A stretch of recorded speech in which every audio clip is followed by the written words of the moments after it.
The most dangerous sound in a corporate lobby isn't a shouting match. It's the flat, single beep of a deactivated executive keycard. I watched him tap it again. Nothing. His hand was shaking slightly. The kind of microscopic tremor that only someone who has shared a bed with a man for 7 years would notice. To understand how a self-proclaimed master of the universe lost a $40 million company over a single cup of tap water, we have to look at the data he thought he deleted. I didn't start out as his executioner. I financed him. When Marcus drafted the initial business plan for his logistics startup, the venture capital firms laughed him out of the room. He didn't have the back-end infrastructure to scale. He didn't have the proprietary routing algorithms. I did. I liquidated my entire independent consulting portfolio. $120,000, gone in a single Tuesday afternoon wire transfer. That money bought the very servers that would eventually trace his fraud. For 48 consecutive months, I operated on a maximum of 4 hours of sleep. I built the architecture. I ran the cables. I wrote the encryption keys. I designed the dual authentication payroll system from a folding table in our guest room. I drank cold instant coffee out of paper cups just to keep his infrastructure online. Marcus, meanwhile, was playing the exhausted corporate provider. He would come home at 2 in the morning. He always carried the exact same scent: stale airport lounge espresso mixed with high-end cedar cologne. He would loosen his silk tie, drop his leather briefcase on the marble island, and sigh heavily about the macroeconomic climate. I believed the performance. I even delayed my IVF treatments. I put my own biological timeline on ice because he convinced me a Series A funding round was more critical than starting our family. I remember staring at the empty shelf in our refrigerator where the hormone injections were supposed to go. It was filled entirely with his imported mineral water. If you've ever frozen your own dreams to build a man's ego, subscribe. You need to hear how this ends. Because the margins weren't actually tight. The company was bleeding cash, but not into operations. While I was manually auditing our cloud storage to save $50 a month on Amazon Web Services, Marcus was expensing $4,000 client retention dinners at upscale steakhouses. He was quietly leasing a phantom corporate apartment downtown. I saw the line items in the raw accounting data. I just chose to ignore them. I rationalized it as the cost of doing business at a high level, like the recurring $3,200 monthly retainer. Every 30th of the month, at exactly midnight, an automated wire transfer executed from our primary operating account. $3,200 sent to a vendor listed only as B2B marketing consultant. There was no website. There were no deliverables. There was no contact name, just a routing number and a void. I assumed it was a lazy contractor holding a legacy contract. Silence. That assumption almost cost me my freedom. It wasn't until I decided to go undercover at his firm that the illusion finally cracked. We were bleeding operational capital at an unsustainable rate. Marcus refused to let me formally audit the C-suite expenses. He claimed the board would see it as nepotism. So, I bypassed him. I applied for a mid-level data compliance contract using my maiden name. Because I had built the company's screening algorithms, bypassing the HR firewall was trivial. I was hired on a Tuesday. They placed me at a laminated desk 3 floors below the executive suites. The fluorescent lights buzzed with a low, sickening hum. The air conditioning vents dripped condensation onto the cheap carpet. Every morning, I watched Marcus walk past the glass partitions. He never looked down.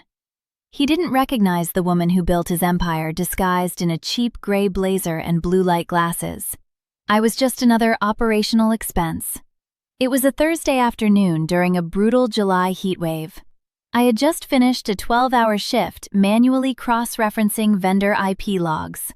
My throat was dry. I walked into the executive break room on the top floor to get a glass of water. The filtered dispenser was empty. I saw a blue ceramic mug sitting on the marble counter next to the espresso machine. It was filled with ice water. I made a calculation. A mistake. I accidentally took a sip from the blue ceramic mug. Before the cold water could even register on my tongue, a hand gripped the back of my collar. Sarah, the executive secretary, slammed my head down against the edge of the tile counter. The impact cracked my jaw against the ceramic. She slapped the cup out of my hand. It hit the floor, shattering into sharp blue fragments. Ice water pooled around my cheap corporate heels. "How dare you drink from my husband's cup?" The break room went entirely still.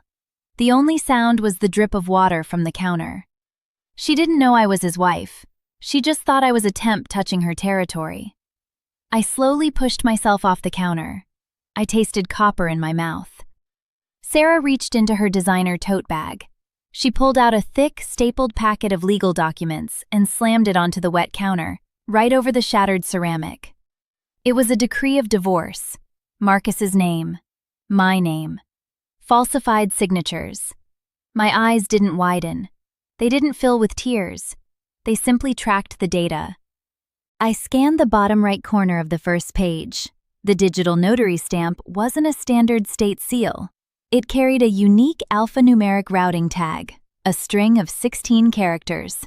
I recognized that exact tag.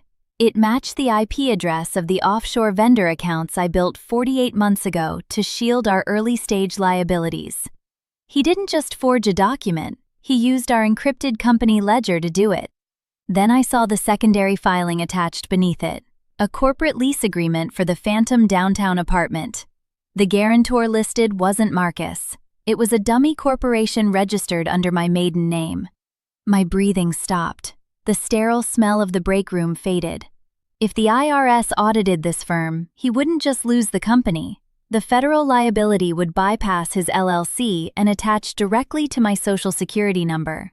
I would go to federal prison for his embezzlement. My sympathetic nervous system spiked with adrenaline for a fraction of a second.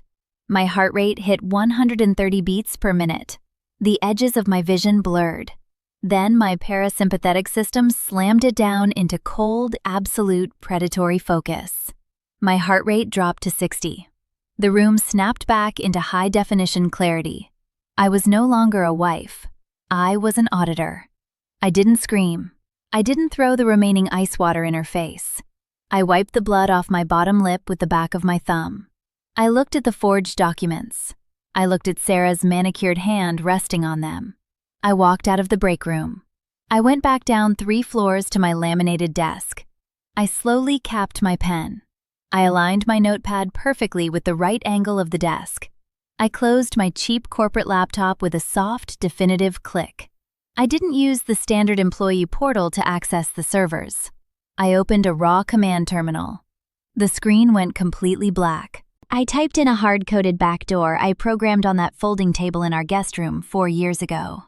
A string of root access code he didn't even know existed. He never changed the master admin codes I created.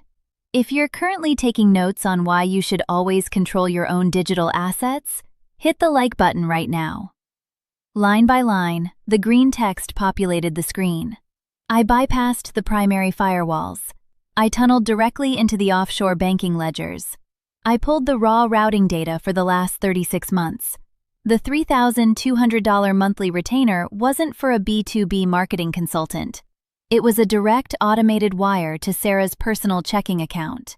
He was disguising his mistress's allowance as a Series B capital expenditure.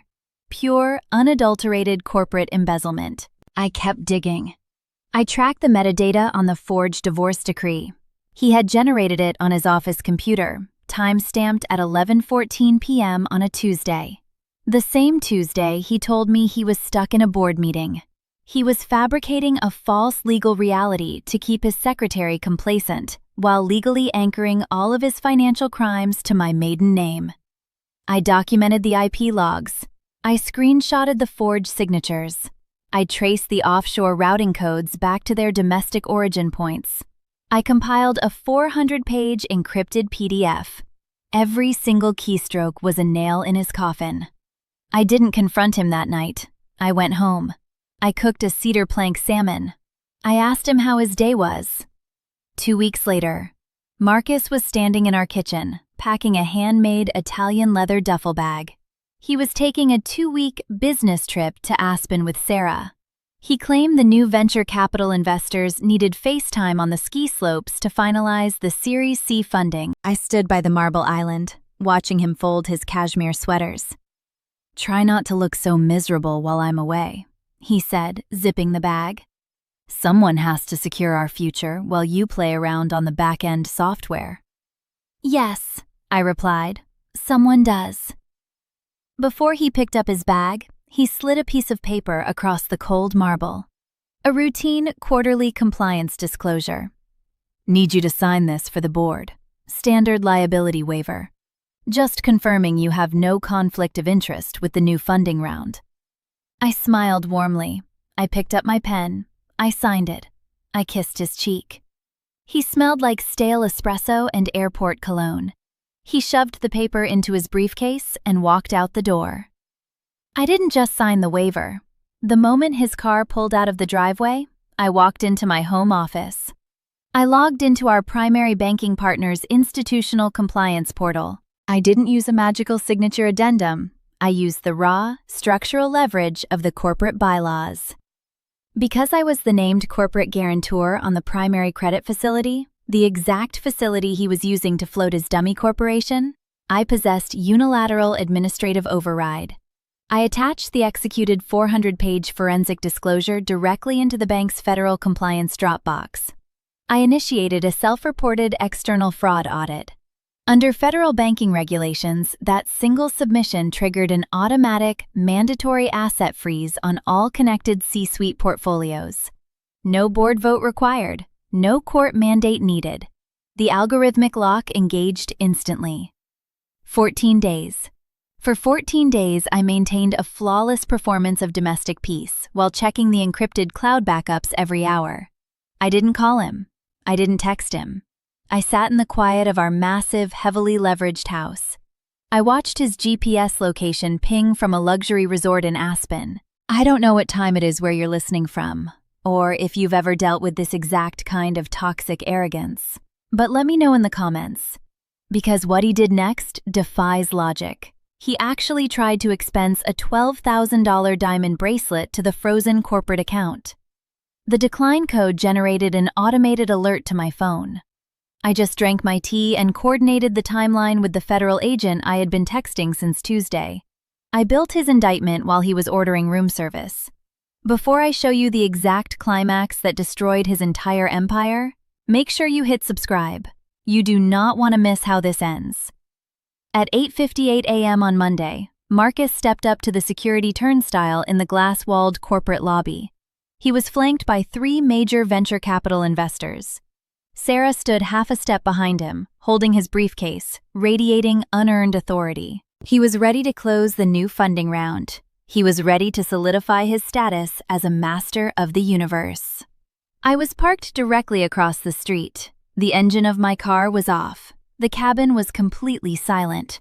Through the heavy street glass, I watched him smile arrogantly at the front desk security guard.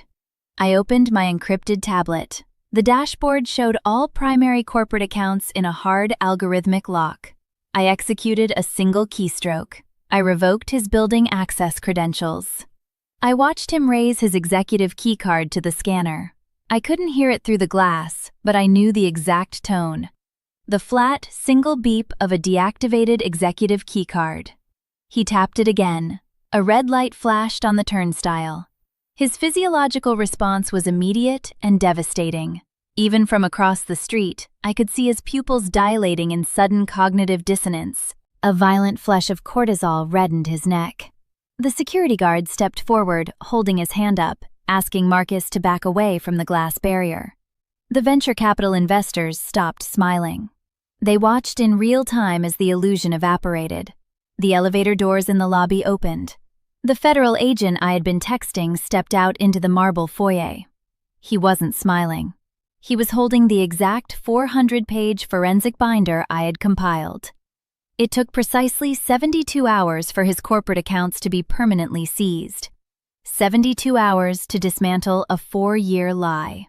Faced with the raw routing data and the undeniable proof of federal wire fraud, Sarah didn't stand by her husband.